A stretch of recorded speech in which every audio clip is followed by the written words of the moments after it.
Hello everyone and welcome back to our YouTube channel EduJoy where education is made joyful. Hi guys. So let's get into this chapter fastly and I'm going to finish this chapter half part today and half part by tomorrow. Guys, I post a new video every day, so please do subscribe to my channel. Please hit the subscribe button. Please hit the subscribe button. Also do like and share up the video if you like the video. Please, I'll come up with a video every day. So let's get started with today's video. So in today's video, we are going to discuss about chapter number 5 when people rebel. तो people rebel या revolt कुछ भी हो सकता है आपकी book के अंदर. कंटेंट सेम है तो प्लीज़ आप लोग ये मत सोचना अलग चैप्टर है. It's the same chapter and हम लोग ये चैप्टर आज हाफ कंप्लीट करने वाले हैं. हाफ हम लोग कल कंप्लीट कर देंगे. So let's not gate worried about it. हम लोग लाइन टू लाइन पढ़ने वाले हैं तो आप लोग के लिए ईजी हो जाएगा पूरे चैप्टर को रिवाइज करना. Okay guys, when people rebel, इससे हमें क्या समझ में आ रहा है? इससे हमें समझ में आ रहा है जब लोगों ने रिबेल किया. रिबेल क्या मतलब? जब लोग अगेंस्ट गए. लोग अगेंस्ट किसके जाएंगे? ऑब्वियसली लोग अगेंस्ट आने वाले हैं इंग्लिश ईस्ट इंडिया कंपनी के. किसके अगेंस्ट आने वाले हैं लोग? इंग्लिश ईस्ट इंडिया कंपनी, या फिर हम उसे बोल सकते हैं ईस्ट इंडिया कंपनी, मतलब EICI सपोज. इनके अगेंस्ट जाएंगे लोग. अब लोग अगेंस्ट क्यों जाएंगे? कुछ तो रीज़न होगा. अगर हम किसी चीज़ के अगेंस्ट जाते हैं हमारे पास एक वैलिड रीज़न होता है. क्या वैलिड रीज़न है? हम लोग फटाफट से वो डिस्कस करने वाले हैं. Let's get started. Okay, policies and the people. अब जो हमारी इंग्लिश ईस्ट इंडिया कंपनी, हमें पता है उस टाइम तक हमें टेक ओवर कर चुकी थी, वो ऐसी पॉलिसीज बनाई थी जो लोगों के अगेंस्ट थी. लोगों के नहीं, kings queens peasant lands tribal सबके अगेंस्ट थी. और वो धीरे धीरे हमें अफेक्ट करी थी बहुत सारे तरीक़ों से. हर किसी को हर तरीके से अफेक्ट करी थी. किंग्स को अलग तरीके से अफेक्ट करी थी, पीसेंट्स को अलग, सोल्जर्स को अलग, सबको अलग तरीके से अफेक्ट करी थी. एंड ऑल्सो वो हमारे इंटरेस्ट और हमारे सेंटिमेंट्स के अगेंस्ट थी. सेंटिमेंट मतलब हमारे इमोशंस के बिल्कुल अगेंस्ट थे. और वो हमारी बात सुनने को रेडी नहीं थे. मतलब हम लोग उनकी चीज़ों से, उनकी प्रैक्टिस से अग्री नहीं करते, पर हम लोग को फोर्स किया जा रहा था कि हम लोग अग्री करें. तो सबसे पहले हम पढ़ने वाले हैं कि कैसे किस किस को अफेक्ट करा था और क्या अफेक्ट करा था. सबसे पहले नवाब को अफेक्ट करेगा. ऑब्वियसली किसी भी आप बड़ी जगह जाओगे वहाँ के मिनिस्टर को या किंग को अफेक्ट करेगा. तो सबसे पहले यहाँ पे भी किंग को अफेक्ट करा था. किंग मतलब कि नवाब को अफेक्ट करा था. अब जो नवाब एंड राजा थे, राजाज या नवाब जो भी थे उस टाइम पे, लाइक नवाब हम बोलेंगे मुगल वालों को और बाकी को हम बोलेंगे राजाज, राइट.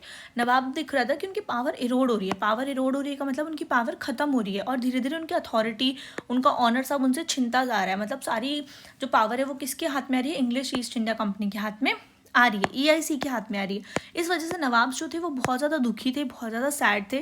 और जो फ्रीडम थी रूलर्स की, अपनी मर्जी से वो रूल करते थे, अपनी मर्जी से. आई किंग क्या होता है? अपनी मर्जी से रूल करता है. उनकी जो फ्रीडम थी ये रूल करने वाली, वो भी उनसे छिन रही थी.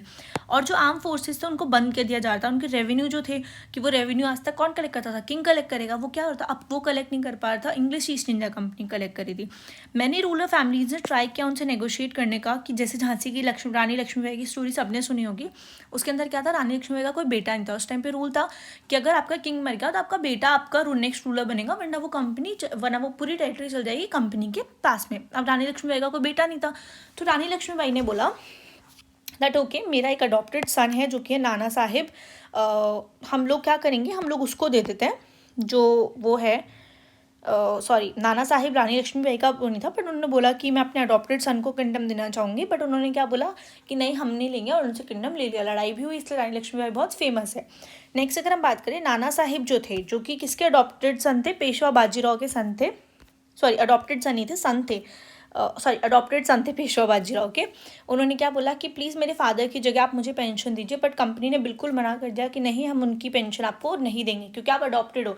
अगर आप अडॉप्टेड नहीं होते तो हम दे देते, पर आप अडॉप्टेड सन हो तो उनकी जगह पर हम आपको वो पेंशन नहीं देंगे. अब अवध एक लास्ट कंपनी थी, बहुत ध्यान रखना. अवध एक लास्ट टेरिटरी थी जो बची थी एनेक्स करना, मतलब कि अपने अंडर में लेना.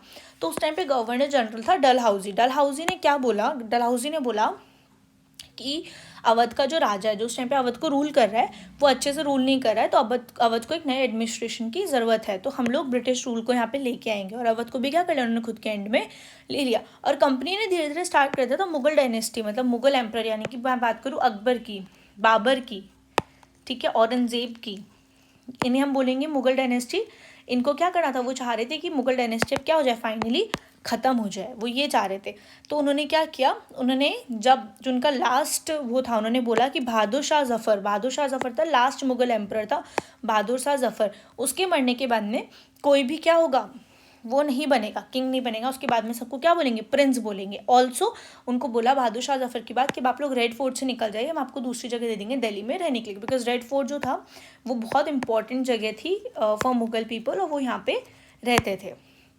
तो ये प्रॉब्लम थी जो नवाब्स फेस कर रहे थे कि उनकी किंगडम उनसे छीन लिया, उनकी बात सुनने को कोई रेडी नहीं है, उनकी पावर उनसे ले ली, सब कुछ अपने अकॉर्डिंग करने लगे थे ईस्ट इंडिया कंपनी। अगर हम बात करें पीजेंट्स और सिपॉय पे क्या बात थी, तो पीजेंट पे ये बात आई थी कि पीजेंट से क्या करता, बहुत ज़्यादा हाई टैक्स लेने लग गए थे ज़मींदार पीजेंट से, और जो मेथड था कलेक्शन का वो भी क्या करता, बहुत ज़्यादा रिजिड हो गया था कि भाई भयंकर कठोरता हो गई थी, भयंकर हाथापाई लड़ाइयाँ हो गई थी। एंड अगर वो फेल कर रहे थे, लोन अपना नहीं दे पा रहे थे वो, तो क्या हो रहा था, धीरे धीरे जो सालों की उन्होंने अपने बच्चों के लिए लैंड बचा रखी थी कि कभी वो अपने बच्चों को देंगे उनके काम में आएगी, वो उनसे क्या करती, लैंड छीन ली जा रही थी, राइट। टिल्ड मीन्स सेव्ड करना, ठीक है। अब इंडियन सफॉय को क्या प्रॉब्लम आई थी, इंडियन सफॉय बहुत अनहैप्पी थे, क्यों, क्योंकि उनका पे बहुत कम था, पे बिल्कुल कम था। Suppose English east India company का पे है 1000 रुपये किसी इंग्लिश ब्रिटिशर का, तो इंडियन का पे होगा 200 रुपये, ठीक है। अगर इंग्लिश वालों की वर्किंग आवर है 15 घंटे, तो इंडियन को वर्क करना पड़ेगा 20 घंटे, और वो भी कम पे के अंदर, ठीक है, या उससे भी शायद बहुत कम होता था। तो जो सिपाही यानी कि सिपाही थे वो बिल्कुल भी खुश नहीं थे, ठीक है। और नए रूल्स थे वो उनके रिलीजियस बिलीफ को हटा रहे थे, उनके रिलीजियस बिलीफ ही उनसे फॉलो नहीं होते। जैसे कि उनका एक रिलीजियस बिलीफ था कि अगर वो लोग सी के रूट से जाएंगे या सी को क्रॉस करेंगे तो क्या होगा, वो अपना रिलीजन या कास्ट खो देंगे, ठीक है। वो सी से नहीं जाते थे कहीं भी, सी को क्रॉस नहीं करते थे, सी के आसपास रहते थे, बस सी को क्रॉस करके उस साइड नहीं जाते थे।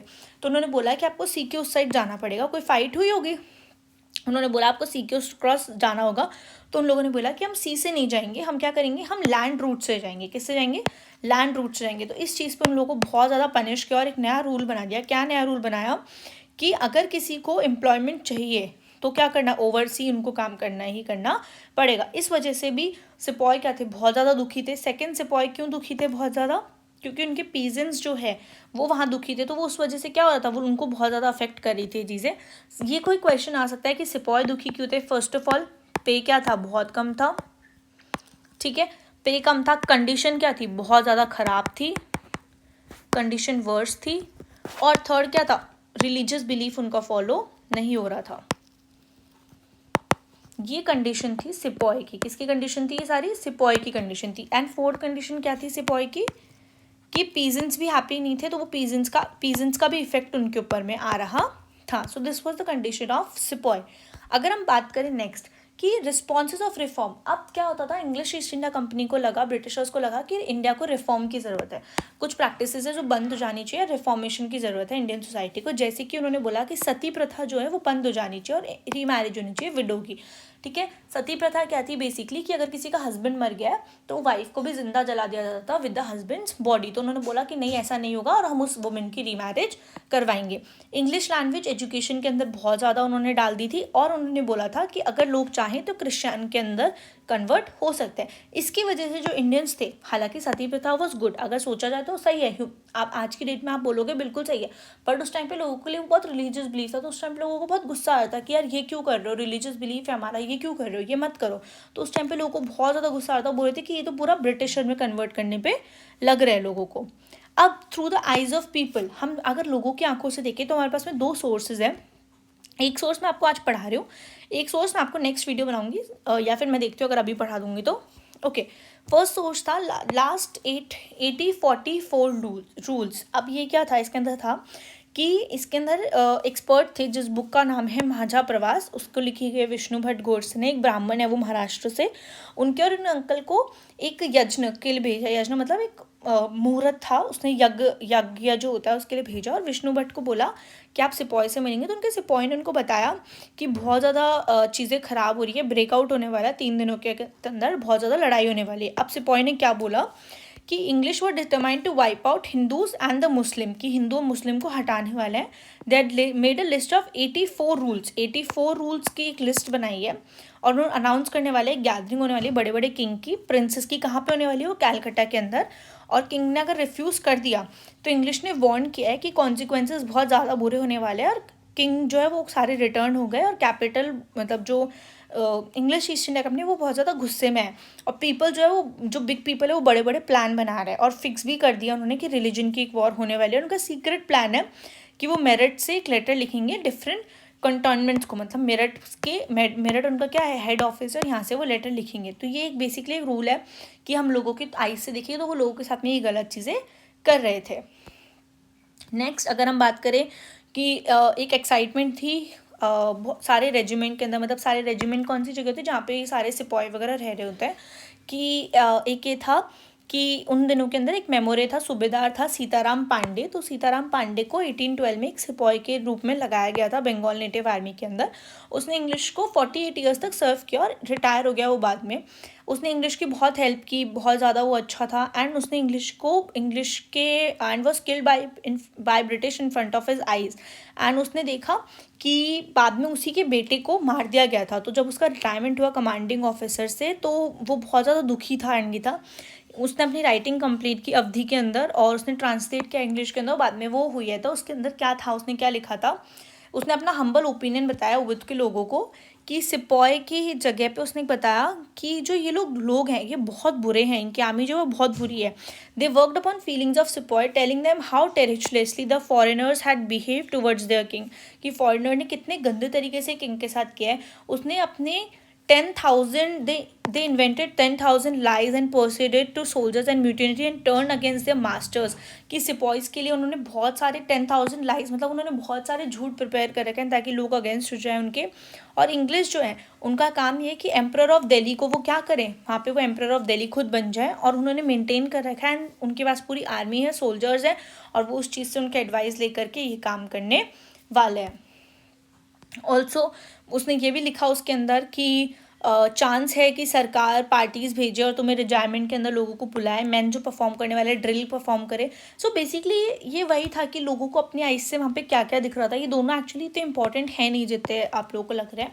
इट्स नॉट इंपॉर्टेंट, ये बेसिकली आप लोगों से कोई पूछने वाला है, जस्ट मैंने आपको एक ओवरव्यू दे दिया है इसके अंदर आप लोगों को। बट अगर आप लोगों को चाहिए कि मैं इसको डिटेल में पढ़ाऊँ, सो मैं next video I talk about it. और हम लोग नेक्स्ट वीडियो के अंदर ही चैप्टर स्टार्ट करेंगे यहाँ से, mutiny becomes a popular rebellion. So please stay tuned for the next video. I hope you like the video, so please do subscribe to my channel, like, also comment what next chapter you want, and please सब लोग जल्दी से subscribe कर देना, bell icon hit कर देना ताकि आप लोग अपडेटेड रहो नेक्स्ट वीडियो के लिए। I will see you in the next video. Until then, have a joyful learning guys. Bye bye.